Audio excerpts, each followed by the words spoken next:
নমস্কাৰ news now দৰ্শকসকলক স্বাগতম জনাই ষ্টুডিঅ'ৰ মজিয়াত মই লিপিকা চাওঁহক কি আছে আজিৰ সংবাদত খুমটাইৰ যোগীবাৰী গ্ৰাম্য পৰ্যটন প্ৰকল্পত নতুন সংযোজন চাওঁহক আমাৰ এই বিশেষ প্ৰতিবেদন খুমটাইৰ যোগীবাৰী গ্ৰাম্য পৰ্যটন প্ৰকল্পত নতুন সংযোজন সাইকেল চলোৱা পথ আৰু আদৰ্শবাৰী অন্তৰ্ভুক্ত হ'ল গ্ৰাম্য পৰ্যটন হিচাপে খুমটাই গ্ৰাম্য পৰ্যটন প্ৰকল্পত মূল কাণ্ডাৰী বিধায়ক মৃণাল শইকীয়াই গাঁৱৰ চহকী বাৰীসমূহক আদৰ্শবাৰী হিচাপে স্বীকৃতি প্ৰদান কৰে যান জঁটৰ পৰা আঁতৰি যোগীবাৰী গ্ৰাম্য পৰ্যটন প্ৰকল্পৰ কাষেদি নিৰ্ধাৰণ কৰা হৈছে চাইকেল চলোৱা পথ আদৰ্শবাৰীৰ সংজ্ঞাই গাঁৱৰ খেতিয়কসকলক উৎসাহিত কৰাই নহয় আৰ্থিকভাৱে স্বাৱলম্বী হোৱাত সহায়ক হ'ব বুলি আশা কৰা হৈছে আনহাতে চাইকেল চলাই শৰীৰ চৰ্চা কৰিব বিচৰা লোকসকলে যান জঁটৰ পৰা আঁতৰি যোগীবাৰী গ্ৰাম্য পৰ্যটন ক্ষেত্ৰৰ কাষেৰে নিৰ্দিষ্ট কৰা পথেৰে চাইকেল চলোৱাৰ ব্যৱস্থা কৰা হৈছে এতিয়াও দেখোঁ যে সৰু সৰু ল'ৰা ছোৱালীও চাইকেল চলাই আছে তাৰ মাজতে জোৰেকৈ মটৰচাইকেল গৈছে গাড়ী গৈছে এনে এটা ৰিস্ক আহি যায় সেইকাৰণে কিছুমান আমাৰ গাঁৱৰ উপপথ কিন্তু পকা হৈ আছে সেইবিলাক চাইকেল ট্ৰেক হিচাপে চিহ্নিত কৰিম সেইবিলাকত আমাৰ যিবিলাক চাইক্লিষ্ট আছে বহুত চাইক্লিষ্ট আছে আৰু আজিকালি বহুতে চাইকেল চলাবলৈ এৰি দিছে ৰাস্তাত যান জঁটৰ কাৰণে সেইবিলাকত আহি পেলাই সকলোৱে চাইকেল চলাব পাৰিব ৰাতিপুৱা হওক আবেলি হওক এনেকুৱা চাইকেল ট্ৰেক কেইটামান মই চিহ্নিত কৰি দিম লগতে কিছুমান বাৰী কনচেপ্টটো কেলৈ বাৰীবিলাকৰ আমাৰ আচলতে এখন বাৰী ডাঙৰ অসমীয়া মানুহৰ বেছিভাগৰে এখন ডাঙৰ বাৰী থাকে গাঁৱত থকাবিলাকৰ সেই বাৰীখন যদি সুন্দৰকৈ ৰাখে তো পৰ্যটকো তালৈ চাবলৈ আহিব আৰু ঘৰখন এটা ছেল্ফ চাফিচিয়েণ্ট হৈ থাকে ধৰক নেমু তামোল পাণ সৰু সুৰা শাক পাচলি কোমোৰা এজোপাকে বোলে জাতিলাও এজোপাকে ভাতকেৰেলা কেইজোপামান বাকী যিবিলাক আমাৰ এইখন বাৰীত যেনেকৈ দেখিছে কৰ্দৈৰ পৰা আমলখিৰ পৰা মিৰিকা টেঙা আৰু কিবা কিবি টেঙা বিবিধ ধৰণৰ যিবিলাক সকলো আমাৰ অসমীয়া নেটিভ এটা সময়ত চব আছিলে অসমীয়া বাৰীবিলাক কিন্তু বাৰীবিলাক দিনে দিনে পলিথিনৰ উৎপাততে হওক বা মানুহৰ চোৱা চিতাৰ অভাৱতে হওক নাইকিয়া হৈছে সেইকাৰণে কিছুমান মডেল বাৰী আমি চিহ্নিত কৰিছোঁ আমি স্বীকৃতি দিছে আমাৰ ৰয়েল টুৰিজমৰ ফালৰ পৰা দিয়া হৈছে আৰু সেইকাৰণে যিসকলৰ ডাঙৰ বাৰী আছে মই আহ্বান জনাম যে সকলোৱে বাৰীখন সুন্দৰকৈ ৰাখক সুপৰিকল্পিতভাৱে বাৰীখন বনাওক যাতে পৰ্যটকো আহিবলৈ তাত ভাল পায় আৰু নিজেও এটা এই যুগত যেতিয়া শাক পাচলি ইমান মানে টাইপ হৈ গৈছেগৈ নিজৰ ঘৰৰ শাক পাচলিকেইটা অন্ততঃ নিজৰ শিশুকেইটাক এই ঘৰৰ শাক পাচলিয়ে খুৱাওক কেৰেলা এইখিনি এইবিলাক কেৰেলাবিলাকত আমি ইমান ধুনীয়া বাৰী নাপাওঁ তাতে হ'লেও দেখাওঁ যে বিদেশী মানুহ সোমাই আছে চাইছেগৈ ফুৰিছেগৈ বা আমি গৈ তাত আমাকে ফুৰাইছে সেই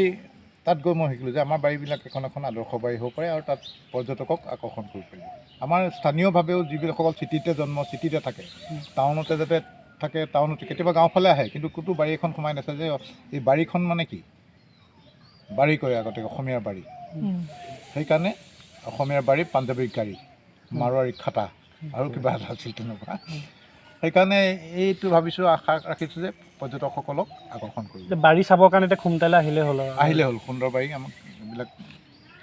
আমি গুগলতো হেৰি কৰি দিম তেতিয়াহ'লে আহিলে চাইকেল প্ৰতিযোগিতা পাতিম এই ট্ৰেককেইটাক অলপ হেৰি কৰিবৰ কাৰণে যাতে মানুহে আহি ট্ৰেকত চলাই নিজৰ জীৱন সুৰক্ষা কৰি পেলাই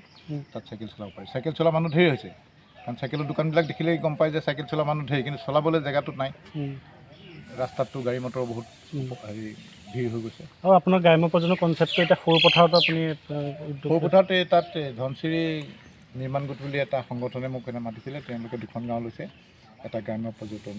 কৰিব তেওঁলোকে কেনেকৈ কি কৰিম তেওঁলোকে কৈছিলে আমাৰ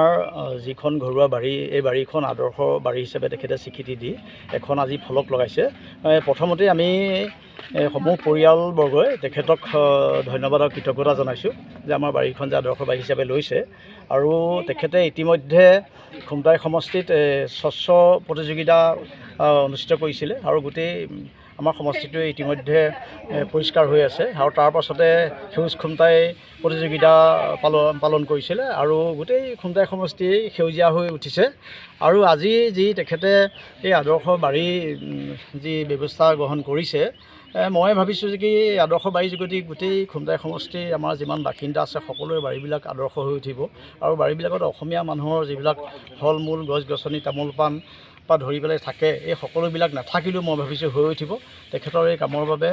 অতিকৈ মানে এটা মহৎ কাম কৰিছে আৰু আমি সকলোৱে মই সমষ্টিবাসী হৈ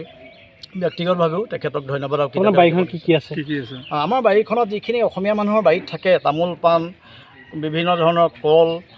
নাৰিকল নেমু তাৰ উপৰিও জামু, আমলখি, শিলিখা, তেনেকৈ হেলছ যিবিলাক গছ নাইকিয়া হৈ গৈছে, নিম, নাহৰ, বকুল আৰু আমাৰ যিবিলাক দৈনন্দিন জীৱনত বাৰীখন লাগে যেনেকৈ তেজপাত, লং, আমাৰ বিভিন্ন ধৰণৰ থেকেৰাবিলাক, ৰূপহী থেকেৰা আপোনালোকে দেখিছে, আৰু এই সকলোবিলাকেই বাৰীখনত আমি ৰাখিবলৈ চেষ্টা কৰিছোঁ আৰু ভাবিছোঁ যে অসমীয়া মানুহৰ এই গোটেই থাকিবলগীয়া বস্তুবিলাক থাকিলে যে আমাৰ নিজৰো দৈনন্দিন জীৱনত আমাৰ খুব উপকাৰ আহিব। পৰ্যটন ক্ষেত্ৰ হ'ব পাৰে, এখন বাৰীও পৰ্যটন ক্ষেত্ৰ হ'ব পাৰে, সেইটো এটা নিদৰ্শন। হয় হয়, আমাৰ উদ্দেশ্য পৰ্যটন ক্ষেত্ৰ নাছিলে যদিও, কিন্তু মই ভাবিছোঁ কি এই আমি যিবিলাক গছ বাৰীখনত আমি লগাইছোঁ আমি, এই গছবিলাক